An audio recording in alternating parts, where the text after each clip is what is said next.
आज मी बनवणार आहे अतिशय सोप्या पद्धतीनं कुरकुरीत आणि खमंग अशी कोथिंबीर वडी। यासाठी कोथिंबीरीची एक जुडी साफ करून स्वच्छ धुवून अशी निथळत लावली आहे। आता मिक्सरच्या भांड्यामध्ये 1 इंच आले, 10-12 लसूण पाकळ्या आणि 7 ते 8 हिरव्या मिरच्या घालून असा ठेचा बनवून घेतलेला आहे। आता इथे बत्त्यामध्ये मी 1.5 चमचा जिरे आणि 1.5 चमचा ओवा घेतलेला आहे आणि तो असा थोडासा जाडसर कुटून घेणार आहे। हे पहा, अशा पद्धतीने हा जाडसर असा कुटून घ्यायचा आहे। मग आपली निथळलेली कोथिंबीर छान बारीक अशी चिरून घ्यायची। ही चिरलेली कोथिंबीर आपण वाटीने मोजून घालणार आहोत, म्हणजे पीठ घालण्यासाठी आपल्याला ते सोपे पडेल। हे बघा, 3 वाटे भरून दाबून भरून मी ही कोथिंबीर घेतली आहे।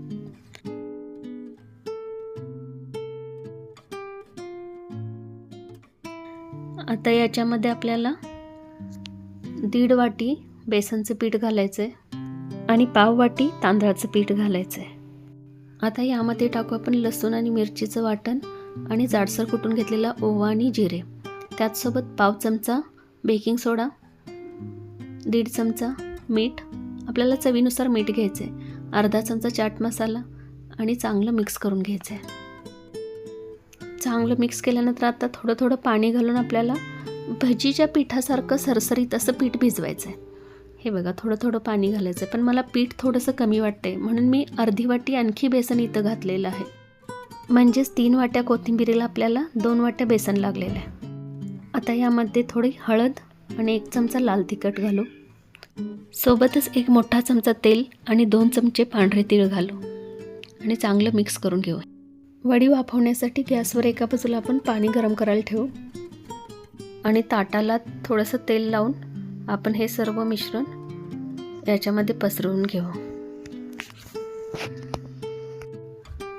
हे पहा, आपल्याला हे चमच्यानंच असं स्प्रेड करून घ्यायचं आहे। इव्हनली सगळीकडे चांगलं स्प्रेड करून घेऊ। आता याच्यावर आपल्याला सर्वत्र पांढरे तीळ स्प्रिंकल करायचे आहेत। तीळ घालून झाल्यानंतर आपल्याला 15 मिनिटासाठी याला वाफवून घ्यायचं आहे। पाणी गरम झालेलं आहे। आता याच्यावर आपण झाकण ठेवू आणि 15 मिनिटासाठी चांगली वाफ देऊ। 15 मिनिटानंतर चेक करू। हे बघा, चाकूच्या टोकाला ते अजिबात चिटकत नाही आहे, म्हणजेच पीठ आपलं चांगलं शिजलेलं आहे। थंड झाल्यानंतर याच्यात आपण वड्या पाडून घ्यायच्या आहेत। आपल्याला हव्या त्या साईजमध्ये आपण छान असं कट करून घ्यायचं आहे। आता चाकूने एक एक वडी आपण बाजूला काढून घेऊ। एक वडी पहा आता याच्यामधली किती सुंदर आणि स्पॉन्जी झाली।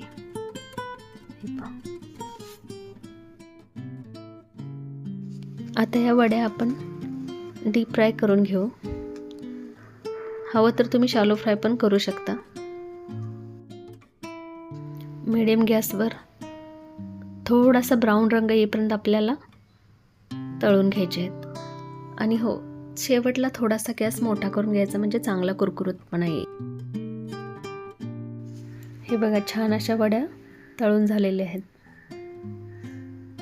आता बाकीच्या वड्या देखील आपण अशा सर्व तळून घेऊ। सर्व वड्या छान अशा कुरकुरीत तळून झालेल्या आहेत। चॅनेलवर तुम्ही नवीन असाल तर लाईक आणि सबस्क्राईब जरूर करा। धन्यवाद।